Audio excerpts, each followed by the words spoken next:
សួស្តីទាំងអស់គ្នាហើយនេះវីដេអូខ្ញុំទៅចូលរួមការដាក់តាំងពិព័រណ៍របស់អាទី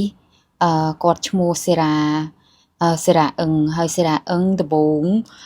លោកគ្រូខ្ញុំស្មានតែគាត់ជនជាតិប្រាំងហើយរូបរាងគាត់មើលទៅដូចប្រាំងអញ្ចឹងប៉ុន្តែការពិតមិនមែនទេលោកគ្រូគាត់គឺជាជនជាតិខ្មែរយើងគាត់កើតនៅខ្មែរប៉ុន្តែដោយសារតែគាត់បានចលៀសខ្លួនទៅនៅបារាំងហ្នឹងនៅក្នុងអំឡុងពេលជំនាន់ខ្មែរក្រហមអញ្ចឹងណាហើយគាត់នៅនិយាយខ្មែរបានក៏ប៉ុន្តែគ្រាន់តែថាភាសាខ្មែររបស់គាត់វាអត់ច្បាស់ដូចជាជនជាតិខ្មែរណាតែគាត់អាចនៅលក្ខណៈមួយថាអាចតំណងជាមួយប្រជាពលរដ្ឋខ្មែរបានហើយមិនត្រឹមតែខ្ញុំទេជាអ្នកយល់ច្រឡំសូម្បីតាអ្នកចូលរួមកម្មវិធីរបស់គាត់គឺភាគច្រើនក៏បើសិនជាអ្នកដែលអត់ស្គាល់គាត់ច្បាស់ទេក៏យល់ច្រឡំថាគាត់ជាជនជាតិប្រាំងដែរហើយ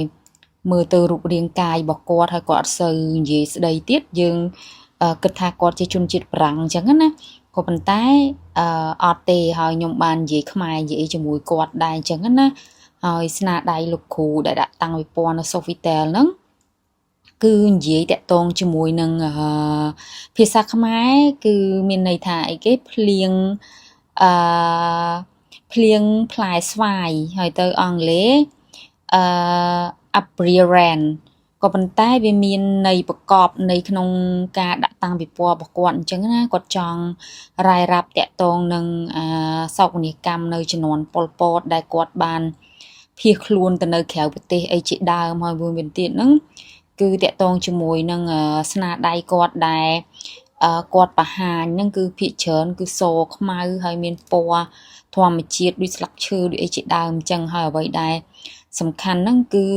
គំនូររបស់គាត់គឺបង្ហាញពាក់ព័ន្ធនឹងសម្រាប់ដាក់ធាតុដាក់អីអញ្ចឹងណាភាសានេះខ្ញុំអត់ច្បាស់ថាហ្នឹងគេហៅស្អីទេប៉ុន្តែរបៀបដូចថាសម្រាប់ដាក់ធាតុនៅពេលដែលមនុស្សយើងគាត់ទទួលមរណភាពទៅយើងនេះហ្នឹងយើងមិនត្រូវដាក់ឆ្អឹងធាតុអញ្ចឹងណាហើយគាត់បង្ហាញជាលក្ខណៈរូបរាងបែបហ្នឹងហើយមួយវិញទៀតហ្នឹងអ្វីដែលសំខាន់ហ្នឹងគឺស្នាដៃរបស់លោកគ្រូគឺគាត់គូសនៅលើបងផ្ទាំងធំហ្នឹងគឺគាត់គូសនៅលើក្តារឈើយើងហ្មងណាប៉ុន្តែគ្រាន់ក្តារហ្នឹងវាមិនមែនជាក្តារប្រភេទនេះទេគ្រាន់ថាជាក្តារមួយរៀងក្រាស់ល្មមសម្រាប់គូបានអញ្ចឹងណាទាំងអស់គ្នាហើយខ្ញុំថតវីដេអូនេះកន្លែងត្រង់ចំណុចនេះគឺ